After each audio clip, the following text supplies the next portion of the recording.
My name is Deson and I am an oil worker. Underneath my sun-darkened skin is a simple and kind heart.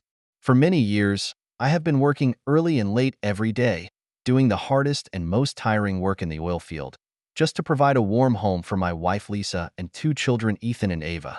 Speaking of Lisa and I have to mention how we met. It was at a friend's party that I first met her. She was wearing a simple white dress. Her long, soft hair was draped over her shoulders, and her big, bright eyes were slightly curved with a shy smile. Her temperament made me fall in love with her at first sight. Later, I realized that she was a bank employee. The more we talked, the more we got along. And we realized that we both aspired to a simple and quiet life. The day I proposed to her, she nodded with a red face and whispered, "I do." After her marriage, Lisa quit her job at the bank and put all her energy into her family. In the morning, when I left the house, she would always give me a big hug, help me organize my work clothes, and plant a kiss on my cheek. At night, no matter how late I come home, there is always a hot meal waiting for me. She kept the house well organized and filled it with warmth. Although the work in the oil field was very hard and often made my back ache, I was full of joy when I thought of having her and my children at home. Although we lived on a tight budget, we were happy. But lately, Lisa seems to have changed. In the past, she never wore makeup and dressed very plainly. Now, she puts powder on her face, puts lipstick on her face, changes her clothes every day, and dresses up all the time. She began to dislike my work clothes and complained about the smell of my sweat. There were even times when I came home from work and she was not there, saying she had gone shopping. In our conversations, she always mentioned the glamour and glitz of her work at the bank and showed her dissatisfaction with our poor life. Although some uneasiness, but I reassured myself that perhaps she was just bored and needed a change of mood. That day, however, my heart went cold. I came home from work as usual to find the kids asleep and Lisa gone. I wanted to surprise her and clean the house. While cleaning her drawers, I found a stack of letters. Curious, I opened one of them and was shocked to find it was a love letter. It was signed Mark. With a trembling hand, I turned over the other letters, each of which was their love affair, revealing sweetness and passion between the lines. At the bottom of the pile was a copy of Lisa's pregnancy test report. It was written, 8 weeks pregnant. I felt a heavenly whirlwind, the bitter taste in my throat. Lisa, the woman I had loved for more than 10 years, the mother of my children, not only cheated on me, but also got pregnant with another man's child.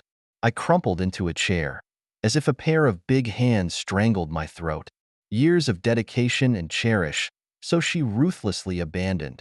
Together with my dignity was crushed. How can I face my children? How can I get out of this quagmire? I don't remember how I spent that night. I only remember lying in bed like a zombie, tossing and turning, and not getting any sleep. The next morning, I looked at my old, bloodshot face in the mirror and made up my mind.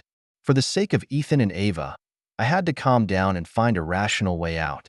I couldn't let them be traumatized by their parents' divorce, couldn't let them grow up fighting and hating each other.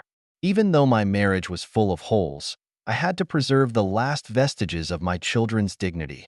The shadow of betrayal cannot be lifted, but life goes on. At this moment, I have to hold the light in my hand and guard this incomplete family that still needs love with all my heart. Ever since I accidentally discovered the evidence of Lisa's infidelity, my heart has been in torment. I don't know how to face this cruel fact, and I don't know how to deal with this marriage that is on the verge of breaking up. Whenever I saw the innocent smiles of Ethan and Ava, I was hesitant and uncertain. I don't want them to bear the shadow of their parents' divorce, and I don't want them to grow up in the midst of quarrels and hatred. I want to do my best to maintain this family and give them a complete environment to grow up in. While I was struggling inside, a small incident was the last straw that broke my back. That day, Ethan and Ava ran home from school with a gray and white rabbit in their arms. They said in unison that the poor little thing was lost and shivering in the schoolyard.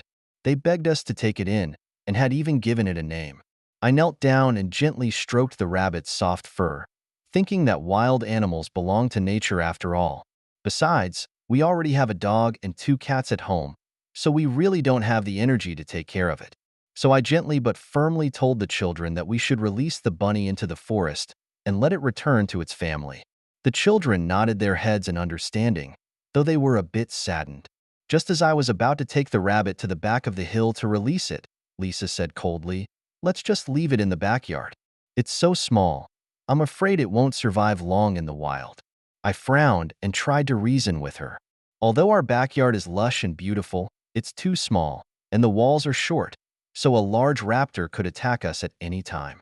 However, Lisa did not listen and insisted on putting the rabbit in the backyard, saying that children should learn how to take care of small animals.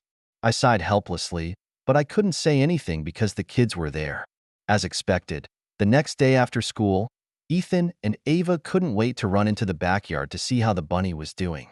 Instead, they were greeted by a dead bunny and a pile of fluff. Apparently, a hawk or owl had made a meal of it. The children were devastated and cried inconsolably as they hugged the bunny's body. They hysterically blamed Lisa for the bunny's death. If Lisa hadn't locked him in the backyard, he would be hopping freely in the forest. Lisa first bristled with impatience at the children's questioning, then coldly went into the room and slammed the door behind her. I was left alone to calm the injured children. I gently patted their backs and tried to suppress the anger in my heart. The original cozy home was broken again by Lisa's cold-bloodedness and carelessness. Looking at Ethan's red eyes and Ava's crying figure, I felt a deep sense of powerlessness. "Son, I really tried my best, but sometimes the adult world is so complicated and cruel." That night, the children dug a small hole in the backyard with the bunny's body in their arms and held a funeral for it. My heart broke again as I watched them put a wooden cross on the grave and say goodbye with tears in their eyes. Since then, Ethan and Ava have become quiet and have become more and more resistant and distant to Lisa. Whenever Lisa tried to embrace them, they always avoided her. I could see it in my eyes, and it hurt me in my heart, but I couldn't do anything about it. This family is on the verge of collapse as far as the eye can see. The trauma of betrayal was eating away at the foundation of our lives. I often tossed and turned late at night, wondering if there was any chance of saving this family. Ever since I accidentally discovered the hard evidence of Lisa's cheating and the fact that she was pregnant, I have been in a deep struggle and confusion in my heart. I was in a state of confusion all day, not knowing how to face this cruel reality. I tried to convince myself that maybe it was all just a terrible misunderstanding, and that maybe Lisa would come back to me. However, the next series of events completely shattered my fantasies. First and foremost was the tragedy of the white rabbit. That day, Ethan and Ava came home from school with an injured bunny in their arms, begging us to take it in. I had planned to release it in the back of the hill, but Lisa insisted on keeping the bunny in the backyard and let the kids give it a name. The next day, the bunny was brutally killed by a raptor right in front of the children's eyes. Ethan and Ava were heartbroken, and Ethan even cried and asked me why Mom killed the bunny. I looked at my son's red eyes and felt like my heart was being cut to pieces, but I didn't know how to answer. The death of the white rabbit became the trigger for the intensification of our family conflicts. Arguments between Lisa and I became more and more frequent, from trivial matters in our lives to our long-standing grievances, all of which became the weapons of our mutual accusations. I remember one time, I had been working in the oil field for a few days, and when I came home tired, I found the house in a mess. I couldn't help complaining, but Lisa became furious and said cynically, "You're such a loser. You work all day long in the oil field to make a living, and you don't even take a piss to see if you're good enough for me." I was deeply hurt by her words. I did not know how to respond. I argued, "I work hard to earn money outside, not all for the sake of the family? How can you say that to me?" However, Lisa did not listen, just coldly dropped a sentence, "I do not want to listen to your nonsense," then slammed the door. To add to my heartache, Lisa began to show more and more indifference to me and the children. She often sat by herself in front of the window, ignoring my concern and consideration. Once upon a time, Lisa would come home from work every day, greet me with a smile, and give me a warm hug. But now, she turned a blind eye to my return, as if I was just air. Even Ethan and Ava began to drift away from their silent mother. They no longer pestered Lisa with stories and shared school stories with her like they used to. I was filled with despair and anxiety as I saw my once happy family falling apart. I began to ask myself what was wrong. How much of Lisa's love was genuine? If she really cared about this family, how could she stand by and watch it fall apart? I often sat alone in my study, trying to find the reasons for the breakdown of my marriage. However, no matter how much I think back, I can't understand why Lisa has become the way she is now. I tried several times to communicate with Lisa, hoping to save our marriage. However, every time before I could say anything, Lisa would interrupt me coldly, saying that she was too busy to listen to me. Looking at her back, I felt 1,000 arrows piercing my heart. I don't understand. A woman who once regarded me as a hero, how did she become so hard-hearted? Could it be that she really doesn't love me anymore? Tears, often late at night, quietly slide down. I didn't dare to show my sadness in front of my children and had to bear the pain of betrayal alone. I know that for the sake of Ethan and Ava, I have to get out of the quagmire of grief as soon as possible and face the difficulties in front of me with rationality and determination. Since Lisa's infidelity was a foregone conclusion, I had to find solid proof. I have to defend my dignity and fight for a stable environment for my children to grow up. This is my responsibility as a husband and father. So I made up my mind to find out all the details of Lisa's betrayal of her marriage. I began to pay close attention to Lisa's every move, noting the times she went out and the excuses she used, and secretly checking her cell phone records and credit card bills for signs of infidelity. I knew it was unethical, but I had no choice.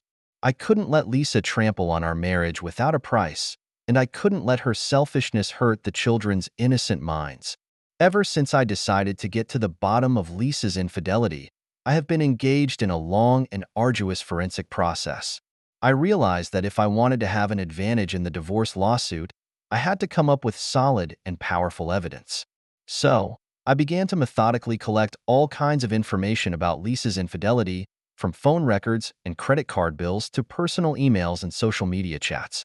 First, I scrutinized Lisa's cell phone records. I found that the frequency and length of calls between her and Mark were far beyond that of normal coworkers. Even late at night or on weekends, they kept talking for a long time. What hurt me even more was that Lisa even hid in the restroom at Ethan's birthday party and talked to Mark for half an hour, missing her son blowing out the candles. I took screenshots of all these suspicious calls and labeled them with the time and duration. Secondly, I began to pay attention to Lisa's credit card spending records. I was surprised to find that she often spent money in high-end restaurants and hotels, and these times were when I was working overtime or on a business trip. Once, she even used our joint account to pay for a couple's suite on Tanabata, while I was working overtime in the oil fields. The thought of Lisa and Mark desecrating our marriage at the hotel sent a wave of disgust and anger through me. I printed out all the suspicious purchases and labeled them with the time, place, and amount. I also monitored Lisa's social media and private email through technical means. What broke my heart was that she and Mark had a large number of flirty chats and photos of each other, flirting, telling each other their love, and even dating online. They flirted with each other, told each other how they felt, and even went on private online dates, and Lisa sent Mark some sexy photos, which, although not explicit, clearly exceeded the boundaries of friends. Looking at Lisa's shy expression and provocative posture, I could not believe that this was the wife who had been faithful to me. I took screenshots of these chats and photos and packed them into a hidden folder. To get more direct evidence, I also secretly installed miniature cameras in the living room and bedroom of the house. I didn't want to invade Lisa's privacy like this, but I had no choice. Surprisingly, in just 1 week, I caught Lisa and Mark having an affair at home. Every night that I worked late, Mark would drive over to my house, and Lisa would greet him warmly. They kissed in front of the kids, and they even went straight to the master bedroom bed. I wanted to go up to Mark and beat him up for having an affair in my bed, but I knew I had to. But I realized that I had to hold back, and I had to continue to gather evidence until I had enough to win the case in court. In this way, I spent months collecting a lot of evidence of Lisa's infidelity. From phone records to consumer bills, from personal emails to secretly filmed scenes between bedrooms, I carefully sorted them out and organized them into files. I also asked a lawyer friend about the validity of this evidence in court. He told me that although the video evidence might not be admissible because it was private, The phone records and credit card bills were enough to prove that Lisa had been unfaithful. He also suggested that I get a couple of people who knew about the affair to testify in order to make the evidence more convincing. Taking my friend's advice, I began to think about who else might have known about Lisa's infidelity. I thought of Lisa's best friend Anna, who was one of the few people who knew about Mark's existence. So I asked Anna out for coffee and asked her about Lisa's recent situation. To my surprise, Anna expressed sympathy for me. She has long been sick and tired of Lisa's behavior, Anna said. Lisa often in the girlfriend's party to brag about Mark's romance and thoughtfulness, and even made fun of my poor. She advised Lisa many times, let her not let down my heart, but Lisa never listened. When she was leaving, Anna patted me on the shoulder, told me to be sorry for my loss, and was willing to testify for me if necessary. In this way, after months of hard work, I have a lot of hard evidence of Lisa's infidelity in my hands. From phone records to secretly filmed videos, from colleagues' testimonies to girlfriends' revelations, I used these evidences to piece together the complete picture of Lisa's betrayal of marriage bit by bit. I think I am fully prepared for the inevitable divorce lawsuit. I want to use this evidence to tear off Lisa's false mask, to defend my dignity as a husband and father. I want to make her realize that the price for betraying her marriage is very high. After collecting a lot of solid evidence, I finally made up my mind to use the weapon of law to end this broken marriage. I went to James, one of the most experienced divorce lawyers in town, and laid out the hard evidence of Lisa's infidelity in front of him, and James went through the recordings, videos, photos, and money transfers with a frown on his face. Finally, he looked up and said firmly, Deson, we can sue Lisa for fault-based divorce, and with this evidence, I'm sure I can win this case and maximize the benefits for you. On the advice of my lawyer, I filed a divorce suit in court. I cited Lisa's record of having several rooms with her lover and squandering the common property, accusing her of a serious violation of the duty of marital fidelity. I also cited the fact that Lisa had neglected the family and the children for a long time, proving that she had also committed the crime of abandonment. The attorney played intimate videos of Lisa and her lover in court and showed a large number of explicit chats between the two, clearly exposing the affair. We had a case, we had a case, we had a case, and we had a case. To my surprise, Lisa came back with the threat that Deson had been kicking and punching her for years and had been verbally abusing her in front of the children. I was dumbfounded. The lie was outrageous. It was ridiculous. I love Lisa and the kids, and it's obvious to everyone that I'm not capable of committing domestic violence. I immediately stood up and retorted with a grimace. From the time we got married until now, I haven't lifted a finger against you or the kids. The only thing I've done is to work hard and make money for the family. How can you make up such lies and insult my character? The judge banged his gavel to calm me down, and James calmly handed over the counter evidence we'd gathered. Neighbors testified that I was a good and responsible husband and father, and that I had never committed domestic violence. Surveillance video footage of Lisa's frequent sleepovers and skipping childcare completely debunked her image as a victim. The lawyer also subpoenaed several of Lisa's girlfriends, who all expressed their disapproval of Lisa's cheating behavior, claiming that Lisa had repeatedly bragged about her lover's attentiveness at her girlfriends' gatherings, and Lisa's best friend Anna even revealed the chat logs, revealing how Lisa had complained about my poorness and how she had recklessly squandered the money in her joint account. In front of the hard evidence, Lisa's untenable lies were completely shattered. She turned red and lowered her head, unable to speak anymore. The judge ultimately ruled in our favor due to Lisa's gross negligence in causing the breakup of the relationship. Based on the party-at-fault principle, the judge awarded me full custody of the children, and Lisa was required to pay $2,000 per month in child support until Ethan and Ava reached the age of majority. In terms of property division, Lisa was awarded only 30% of the community property, with the remaining 70% going to me. In addition, the judge ordered Lisa to pay $50,000 in emotional distress damages for the harm and neglect she caused to the children. Looking at Lisa's face, paralyzed in the defendant's chair, I had mixed feelings. Once, I thought we would grow old together, but her betrayal completely buried this beautiful dream. I clenched my fists and swore in my heart that I would give my children the most complete love and never let them suffer anymore. The result of the divorce lawsuit soon spread throughout the town. Neighbors expressed sympathy, praised me for being a good family man, and denounced Lisa's selfishness and infidelity. It was said that Lisa's lover quietly left her after learning of the verdict, saying he couldn't stand the pressure of public opinion. As for Lisa, she fell off the pedestal overnight and became the laughingstock of the town. Bearing the name of third party, she finally left the place in disgrace and moved out of town alone. After my divorce, my life changed drastically. Since then, I have taken on the dual role of father and mother. I have devoted myself to Ethan and Ava's upbringing and have done everything in my power to give them the love they deserve. Every morning, I would get up early and prepare a hot breakfast for the children. I learned to braid Ava's hair and tie Ethan's tie. I started attending every parent-teacher conference and listened carefully to what the teachers had to say about the children. After school, I would take them to the park or do their homework with them. At night, I would read them bedtime stories, kiss their foreheads, and wish them good dreams. I try to play the role of a good single father, even though this role is still new to me. Gradually, I realized that this kind of wholehearted accompaniment not only made the children feel more secure than ever, but also gave me inner peace. Watching Ethan and Ava grow up under my care, I feel gratified and satisfied. Ethan has won many prizes in the school's art competitions. Ava is getting better and better at playing the piano, and their teachers praise them for being the most educated children. All of this is due to the three of us working together and our deep love for each other. In order to enrich the children's after-school life, I started to bring them to participate in community activities. We participated in community tree planting and experienced the joy of labor.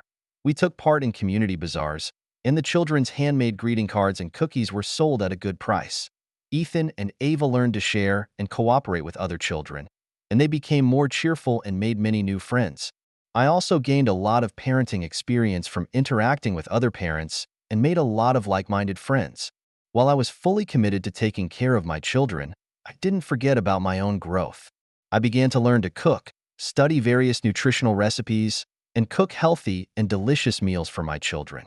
I started running 5 kilometers in the morning every day, and I soon regained my pre-divorce figure. I resumed my youthful hobby of playing the guitar and even formed an amateur band and sang in bars. Music not only cultivated my temperament, but also broadened my social circle. I began to feel that divorce is not the end, but the beginning of a new life. I want to work hard to become the best version of myself, not only for my children, but also for myself. Just when my life was getting better, I met Emma. I was helping Ava set up her handmade cookies at a community bazaar when I looked up and into a pair of gentle blue eyes. It was Emma, Ava's mom. She smiled and complimented Ava on her craftsmanship, while I was drawn to the faint pear swirls on her face. We chatted for a long time and realized that we were both single parents who loved their children, and that Emma, a kindergarten teacher, was kind, patient, and spoke in a gentle manner. Before we knew it, we had already agreed to meet again. That's how Emma and I started dating more often. We drank coffee together, talked about parenting and life in general. We took the kids on picnics together. The kids played in the grass, while we watched the sun set side by side. Emma is an excellent listener. Every time we talked, she always had a keen insight into my mood and gave me the warmest comfort and encouragement. Gradually, I found myself inseparable from this woman, whose smile soothed my wounds like a spring breeze and whose understanding awakened my desire for love. One day, I found the courage to confess my love to Emma. Surprisingly, she held my hand tightly and nodded her head with tears in her eyes. It turned out that she had already been touched by my sense of responsibility and love for the children. We hugged each other tightly and made a promise for the future under the setting sun. I felt so happy that the loss of a relationship does not mean the ability to love is lost forever. As long as we dare to heal and open our hearts, love will always come in another way. I introduced Emma to Ethan and Ava, who were delighted to embrace this gentle and loving aunt. Gradually, Emma developed a deep bond with the children. She patiently taught them their homework, made them delicious snacks, and accompanied them in their dreams. Sometimes, when I watched Emma put Ava to bed or guide Ethan in his drawing, a warm feeling came over me. I know that we finally have a whole family again. Time flew by, and gradually I began to recover from Lisa's betrayal, and Emma's companionship and the support of my children helped me find my way again. I began to realize that even though my past was full of pain, I couldn't let these negative emotions dominate my life. For myself and for my children, I had to get out of the mire of sadness and embrace the future with a positive outlook. I'm learning to let go. I'm learning to let go. I tried to forgive Lisa, not because she deserved it, but because I needed closure. I didn't want the resentment and pain to cloud my mind and affect my attitude toward life. I try to explain to my children that although mom hurt us, we need to learn to forgive and move on. Because forgiveness is a kind of inner strength that allows us to get rid of past hurts and start a new life. With Emma as my companion, my life is gradually getting on track. With her kindness and tolerance, she soothed my inner trauma. She chatted with me, went for walks with me, and helped me regain my passion for life. She always smiled and encouraged me, telling me to believe in myself and the future. Gradually, I realized that I could not live without this woman, and she had become an indispensable part of my life. Last year, I proposed to Emma. The moment I got down on one knee and opened the ring box, tears came to her eyes. With the blessing of our friends and family, we walked into the marriage hall hand in hand. Since then, I am no longer alone. I have the most important partner in my life. I know, no matter how rough the road ahead, as long as she is by my side, I have no fear. When I look back, I have a lot of feelings. Once, I thought that Lisa's betrayal was the end of my life and I would never believe in love again. However, after experiencing the baptism of despair, I realized that true love can transcend the pain and bring rebirth. And I, in the darkest moment, finally waited for the best arrangement of fate. Emma, the angel of my life, thank you for waking up the sleeping love in my heart. Thank you for letting me embrace happiness again. Dear friends, I share this story today to tell you not to deny the existence of love just because a relationship fails. Life has its own magical arrangements. Maybe you are now suffering from the torment of love and feel that you can no longer believe in love. However, please believe me, as long as you dare to heal, dare to open your heart again, belong to your happiness will be waiting ahead. Because our life is always in our own hands. May my story give you some enlightenment when you are experiencing emotional setbacks. Remember, there is no tomorrow, there is no endless life. Walk bravely, happiness will come as expected. Thank you for taking the time to listen to today's story. If you enjoyed it, please like and subscribe if you haven't already. If you have a story to share about your own or someone else's experience, please feel free to contact me. Take care.